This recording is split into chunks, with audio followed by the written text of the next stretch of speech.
नाज़रीन, अभी बात कर लेते हैं एबटाबाद में लेडी डॉक्टर वर्दा कत्ल केस की। गफलत पर एसएचओ कैंट मुअत्तल। सब इंस्पेक्टर जुबैर खान को एसएचओ थाना कैंट के ओहदे से हटाकर इंस्पेक्टर अली जदून को नया एसएचओ कैंट तैनात कर दिया गया है।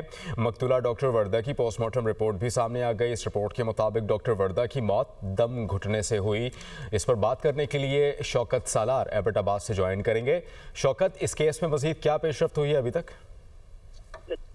जी बिल्कुल, एबटाबाद डॉक्टर का जो मर्डर हुआ है, इस हवाले से पहले तो जो है पोस्टमार्टम रिपोर्ट आई है। पोस्टमार्टम रिपोर्ट में ये चीज़ वाज़ेह हो गई है कि डॉक्टर को उसी वक्त जो है वो उसकी डेथ हो गई थी और गले की हड्डी टूटने और दम घुटने की वजह से उसकी डेथ हुई है। और इसकी जो लाश में स्वेलिंग थी वो 2 दिन जंगल में रखने के वजह से जो है इसकी लाश में बहुत ज्यादा स्वेलिंग हुई है। और दूसरी जानब डीपीओ एबटाबाद ने फौरन एक्शन लेते हुए जो एसएचओ कैंट है उसको तब्दील करके उसकी जगह अली खान जदून को जो है वो ठीक है, यानी कि इस केस में मजीद पेशरफ्त हुई है और जो जिम्मेदारान थे उनको मुअत्तल भी कर दिया गया है। आप हमें अपडेट कर रहे थे शौकत, बहुत शुक्रिया।